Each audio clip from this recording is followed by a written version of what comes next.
She was trying to do her best to focus on pinning the diaper together, but Melody was getting impatient with her little mommy and wanted out of her crib.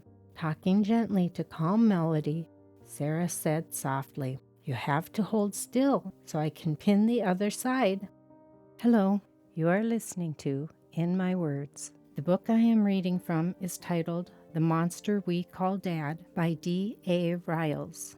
This book is not intended for young readers. After each reading session, I will briefly give information about a chosen plant. I hope through my words you will gain insight, knowledge, and a deeper appreciation and understanding of this mysterious and intricate world.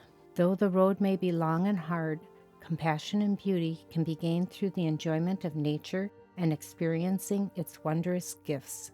Thank you for joining me. I appreciate all of you who are watching my videos. If you have any questions regarding plant growing, or if you are interested in learning why I wrote the books I have, and if I am working on another book or two, please leave your comments below and I will try to get back to you in a timely manner. I am doing all the editing and producing of this content on my own. I never expected doing this at this stage of my life, but when circumstances demand, then it is important for me to create income where I can. Leaving a comment will help my videos get noticed more in the future and allow other people to view them. Also, purchasing one or both of my books will be very helpful. Thank you for your time and consideration. Melody began to wiggle about as her big sister took the clean diaper and situated it under her little sister. "There, now you'll be nice and dry," Sarah talked softly, trying to get Melody not to squirm so much.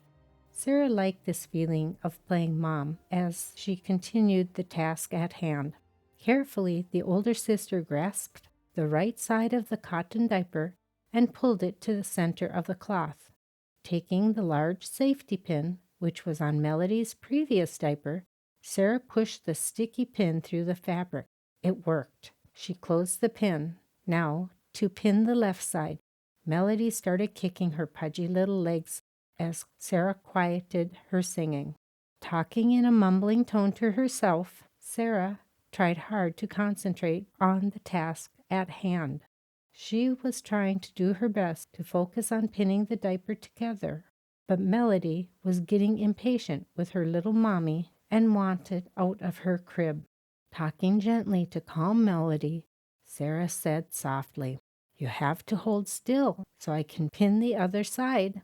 Sarah's brow furrowed with intense concentration as she tried to push the obstinate pin through the tough cotton fabric. But the pin was much harder and it stuck much more than the other safety pin. "Melody," Sarah raised her voice just a bit, "you have to hold still. This pin is hard to push through," she finished saying with a concentrated look on her face. Just as the older sibling began to push the point of the pin through, Melody let out a piercing scream as Sarah's hand quickly jerked the pin out. She had accidentally poked Melody. Tears welled up in Sarah's eyes as she said over and over to Melody, "I'm so sorry. I'm so sorry. I didn't mean to poke you. Don't cry. I'll make it better." Briefly rubbing her little sister's leg, Sarah saw a small drop of blood coming from the pinprick. "I'm so sorry," Sarah repeated, trying to calm herself. Sarah knew she had to finish putting the diaper on Melody, but she also wanted for her little sister to smile again. Sarah continued to try to push the pin through the tough material. She sang not only to pacify herself, but for her sister too. "You are my sunshine, my only sunshine." Her voice quivered as she continued her song. "You make me happy when skies are gray." Her voice crackled as she raised the pitch of the song on the word gray. Melody quieted and relaxed her little legs a bit. Sarah calmed herself, determined not to poke Melody this time. Sliding her left hand under the inside of the diaper and holding the safety pin in her right hand, she said with resolve, "Now, If I poke anyone, it'll poke me."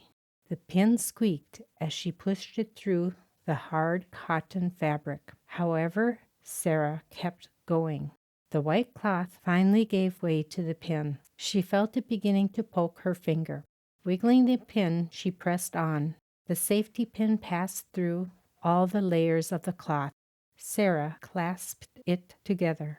With relief, the young girl said, "I'm done, Melody."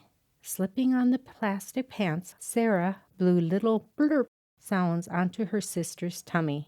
Melody cooed her delight.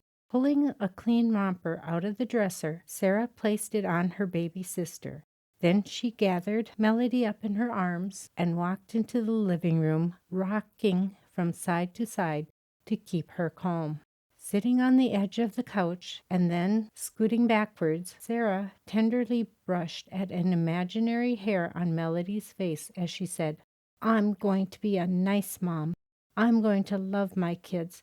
I'm going to be the best mom ever." Sarah kissed Melody's forehead as she reiterated to herself, "I'm going to be the best mom ever."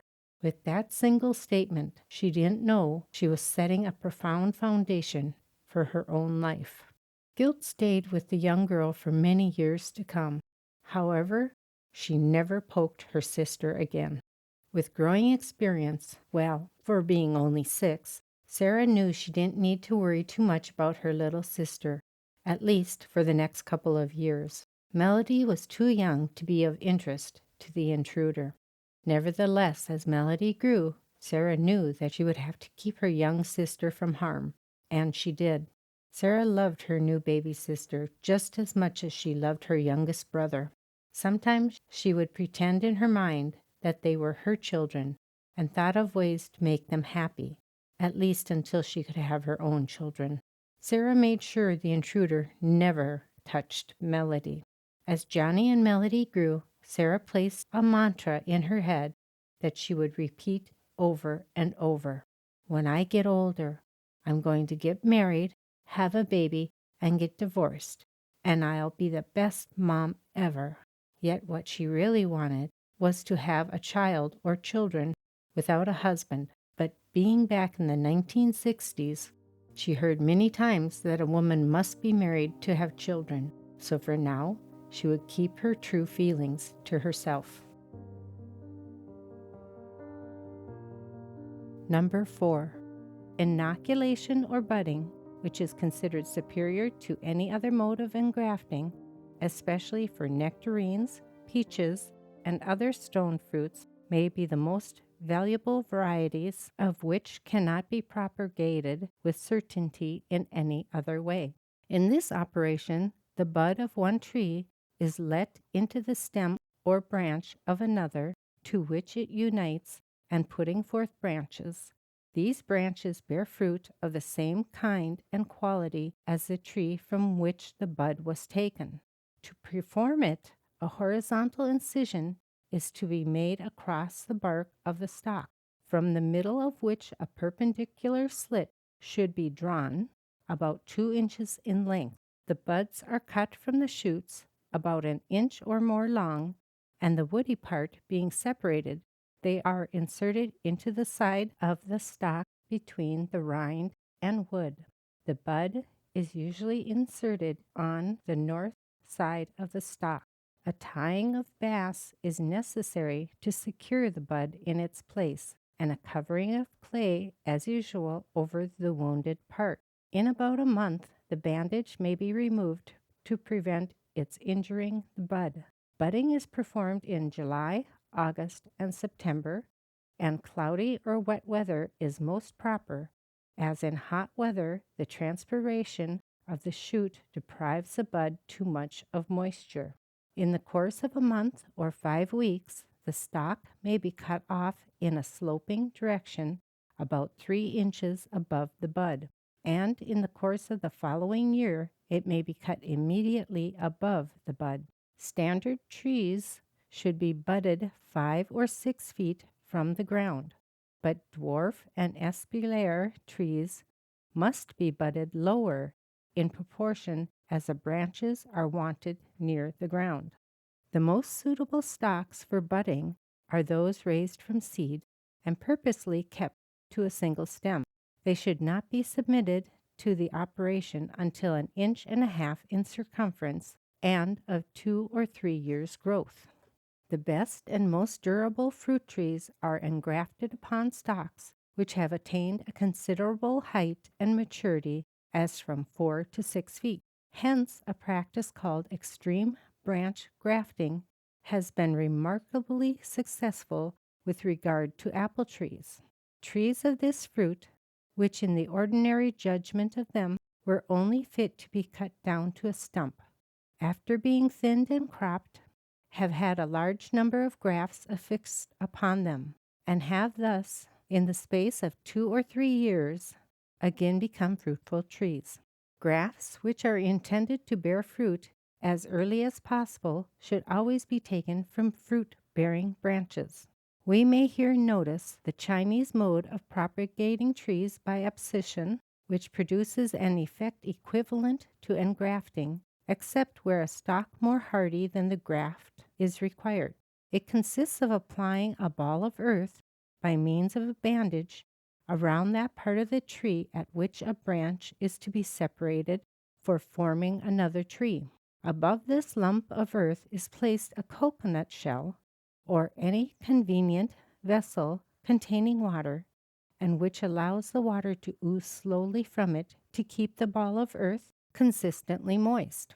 The branches thus situated strikes root into the moistened earth, and upon being separated below it, is immediately fit for committing to the ground.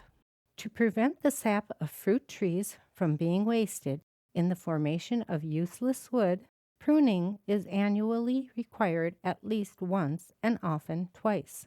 Dwarf and espalier trees require it the most frequently. It is generally performed in spring or winter. A sharp bill or knife should be employed, as laceration would prevent the wounds from healing. Useless buds may be rubbed or pinched off as soon as they appear. Because new buds will shoot forth with increased vigor, the shoots may be obtained to supply the vacancies of the wall. All decayed branches must be entirely removed, as they have a tendency to poison the tree, and it is also proper to remove all the shoots which spring from the trunk and branches near the trunk. It is also necessary in wall fruit trees to preserve only such branches as can be conveniently spread out. Please like, share, and subscribe. I look forward to having you join me again next time, where I will highlight another plant, and I will continue to read from the book titled The Monster We Call Dad by D.A. Riles, which you can purchase from Amazon.com. Thank you for having joined me.